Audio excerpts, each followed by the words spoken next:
Prandaj edhe në këtë pikpamje kemi një ndikim pozitiv.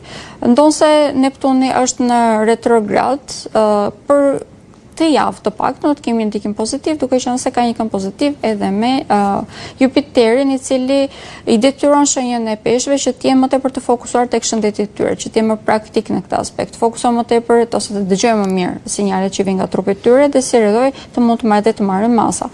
Por duke qenë se folën për trupin e tyre, është një ndër javët ku, duke qenë se do të kemi temperatura të larta dhe kjo mund të krijojë një thrustim vërtet shumë të madhe, sepse edhe qarkullimi i gjakut tek ta mund të ndikohet, mund të thotë që mund të kemi një imunitet pak më të ulët dhe si rrjedhoj mund të kemi edhe probleme në lidhje me infeksionet.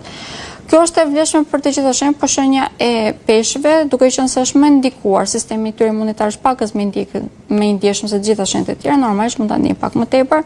Kemi ndikim shumë të rëndësishëm për sa i përket çështjeve sentimentale. Këtu, në qoftë se nuk kemi të nxituar, mund t'i rregullojmë marrëdhëniet tona, por nëse jemi të nxituar, marrëdhëniet aktuale bëhet fjalë për ato që janë afatgjata, gjatë sa jave vërtet që mund t'i sforcojmë shumë, është e panevojshme, duhet të qëndrojmë të qetë.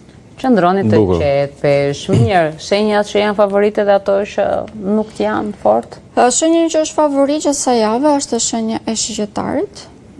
Kemi shenjën e peshorës dhe nga ana tjetër do të kemi dhe shenjën e luanit. Okej, super. Mirë, ato që e kam pisk? Atëherë, shenjat që e kam pisk, shenjat kardinale në përgjithësi përveç shenjës së peshorës nuk mund të them se janë shumë pozitive në këto momente, duke qenë se kemi Saturnin retrograd tek shenja e Dashit.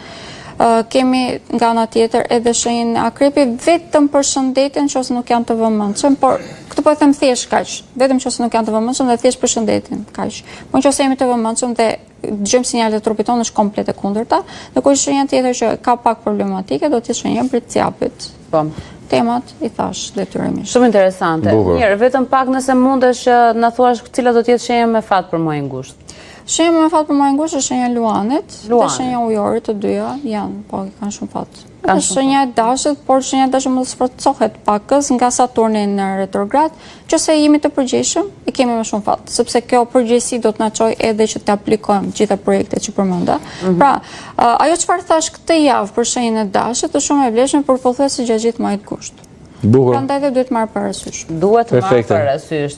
Denisa, me të vërtet, gjatë këtij sezoni ka qenë një super kënaqësi të bënim bisedë me ty, edhe në fakt ke qenë një ndër të ftuarit, prandaj të them një ndër të ftuarit që njerëzit mezi kanë pritur të shohin ditët e hëna, ose në këtë rast që të martave kur na është dashur që për arsye të aktualitetit të shtym ftesën në studio. Ishte vërtet kënaqësi bashkëpunimi me ty. Kënaqësi është gjithmonë ime. Shumë faleminderit. Denisa, faleminderit shumë. Ka qenë një bashkëpunim i cili ishte shumë i frytshëm, shumë i bukur. Besoj gjithë njerëzit i kanë marrë le të themi të gjitha informacionet e duara prej teje gjatë gjithë vitit. Sot i vum ka pak një sezoni shumë të gjatë, por do shihemi së shpejti. Patjetër. Patjetër, pa diskutim. Mirë, ikim në reklama, kthehemi pas pak.